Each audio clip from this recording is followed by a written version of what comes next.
আর খবর দিন ভরে এবার একটা ছবি দেখাই আগে ছবিটা দেখুন। বচসা ঝামেলা কিরকম অবস্থা তৈরি হয়েছে দেখুন।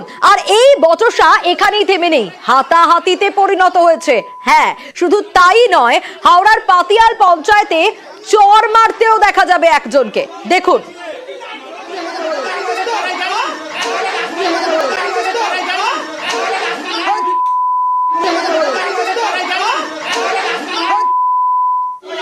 এই যে চর মারা হলো, কাকে চর মারা হলো জানেন?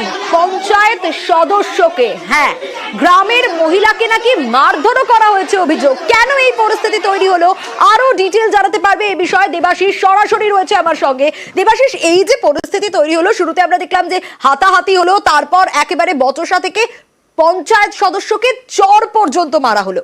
কি কারণ, কেন এই পরিস্থিতি তৈরি হলো?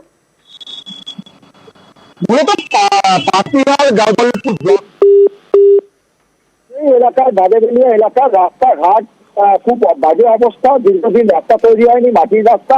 অন্যদিকে ল্যাম্পপোস্ট থাকলেও সেখানে লাইট নেই, পানীয় জলের সুব্যবস্থা নেই।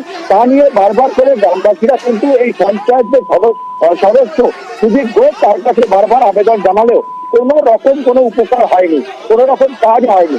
অবশেষে তারা যখন গ্রাম সভা চলছিল গতকাল বিকালে, সেই সময় পঞ্চায়েত প্রধানকে তারা এই দাবি জানাতে যায়। সেই দাবি কেন পঞ্চায়েত প্রধানকে জানাতে গেছে, সেই কারণেই এক মহিলা তাকে মারধর করেনি পঞ্চায়েত সদস্য সুদীপ ঘোষ।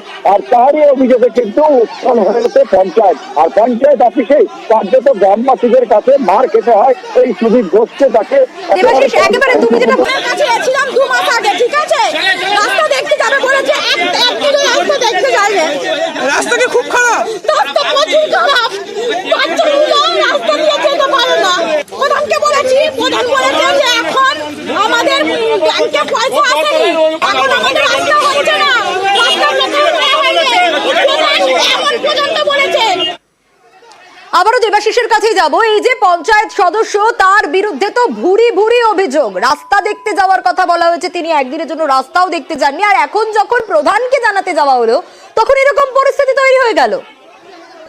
একেবারে যিনি যার কাছে আবেদন জানাবে গ্রামবাসীরা, তার কাছে কাজ না পেয়ে তার উচ্চ পদস্থ আধিকারিক অর্থাৎ পঞ্চায়েত প্রধান, তার কাছেই তারা গেছিল। তারা তো নিয়ম মেনেই গেছিল, তাহলে কেন তার কাছে যাওয়াটা অন্যায় মনে করলেন সুদীপ ঘোষ?